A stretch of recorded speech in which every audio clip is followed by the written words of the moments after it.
പ്രിയമുള്ളവരെ, ഞാൻ ഹരീഷ് ആർ നമ്പൂതിരിപ്പാട്. വനദിനമായ ഇന്നൊരു കഥ കേൾക്കൂ. പുന്നമരം പറഞ്ഞ കഥ. ഒരു ചെറിയ ഗ്രാമത്തിനരികിൽ മനോഹരമായ കാടുണ്ടായിരുന്നു. ആ കാട്ടിൽ നിരവധി മൃഗങ്ങളും പക്ഷികളും സന്തോഷത്തോടെ ജീവിച്ചിരുന്നു. കാടിൻ്റെ നടുവിൽ ഒരു കുഞ്ഞു പുന്നമരം വളർന്നുകൊണ്ടിരിക്കുകയായിരുന്നു. പുന്നമരം ദിവസവും കാറ്റിനൊപ്പം ചിരിച്ച് കളിക്കും. പക്ഷികളുടെ പാട്ടും മഴത്തുള്ളികളുടെ നൃത്തവും അവൾ ഏറെ ഇഷ്ടപ്പെട്ടിരുന്നു. ഒരു ദിവസം പുന്ന സമീപത്തെ വലിയ മരത്തോട് ചോദിച്ചു, നമ്മളെല്ലാം ഇത്ര സന്തോഷത്തോടെ ജീവിക്കുന്നത് എന്തുകൊണ്ടാണ്? വലിയ മരം സ്നേഹത്തോടെ പറഞ്ഞു, നമ്മൾ കാട് കാത്തു സൂക്ഷിക്കുന്നതിനാലാണ്. ഇവിടെ എല്ലാവർക്കും ജീവിക്കാൻ ഇടമുണ്ട്. പക്ഷികൾക്ക് കൂട്, മൃഗങ്ങൾക്ക് ഭക്ഷണം, മനുഷ്യർക്കുള്ള ശുദ്ധവായു. പുന്ന അത് കേട്ട് സന്തോഷത്തോടെ തലയാട്ടി. ഗ്രാമത്തിലെ നിരവധി കുട്ടികൾ മരത്തണലിൽ വന്ന് കളിക്കുക പതിവായിരുന്നു. അവർക്ക് ഏറെ ഇഷ്ടമായിരുന്നു പുന്നമരത്തണൽ. ദിവസങ്ങൾക്ക് ശേഷം കുറച്ചു മനുഷ്യർ കാട്ടിലേക്ക് വന്നു. അവർ മരങ്ങൾ മുറിക്കാൻ തുടങ്ങി. മരങ്ങൾ ഭയന്നു. പക്ഷികൾ പറന്നുപോയി. മൃഗങ്ങൾ ഒളിച്ചു.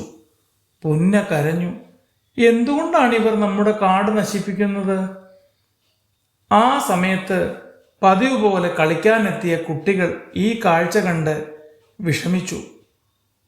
കുട്ടികൾ തമ്മിൽ പറഞ്ഞു, ഇത് നിർത്തണം. നമുക്ക് കാടില്ലെങ്കിൽ ജീവിക്കാൻ ബുദ്ധിമുട്ടാകും. അവർ ഗ്രാമത്തിലെ ആളുകളെ ബോധവൽക്കരിച്ചു. അരുത് ചേട്ടന്മാരെ, ഭൂമിക്ക് താങ്ങും തണലുമായ വൃക്ഷങ്ങൾ നശിപ്പിക്കരുത്. അങ്ങനെ പലതും പറഞ്ഞ് കുട്ടികൾ മുതിർന്നവരെ തിരിച്ചയച്ചു. അടുത്ത ദിവസം മുതൽ അവർ കാടും പരിസരവും വൃത്തിയാക്കാൻ ഉത്സാഹിച്ചു. കേടുവന്ന മരങ്ങളുടെ സ്ഥാനത്ത് പുതിയ തൈകൾ വെച്ച് പിടിപ്പിച്ചു. വെറുതെ തരിശായി കിടക്കുന്ന പ്രദേശങ്ങളിലും കുഞ്ഞുങ്ങൾ ഉത്സാഹത്തോടെ ചെടികൾ വച്ചു പിടിപ്പിച്ചു. പുന്നമരം അവർക്കാവശ്യമുള്ള തൈകൾ സമ്മാനിച്ചു. കാടിൻ്റെ വിവിധ പ്രദേശങ്ങളിൽ കുഞ്ഞുങ്ങൾ പുന്നമര തൈകൾ ഉൾപ്പെടെയുള്ള തൈച്ചെടികൾ വച്ചു പിടിപ്പിച്ചു. ആ കുട്ടികൾ മരങ്ങൾ സംരക്ഷിക്കാൻ ഏവരെയും പ്രേരിപ്പിച്ചു. കാലം കടന്നപ്പോൾ കാട് വീണ്ടും പച്ച നിറമായി മാറി. പക്ഷികൾ തിരിച്ചെത്തി. മൃഗങ്ങൾ സന്തോഷത്തോടെ ജീവിച്ചു. പുന്നമരം പറഞ്ഞു, നമ്മളെ രക്ഷിച്ചത് നല്ലവരായ ഈ കുഞ്ഞുങ്ങളല്ലേ?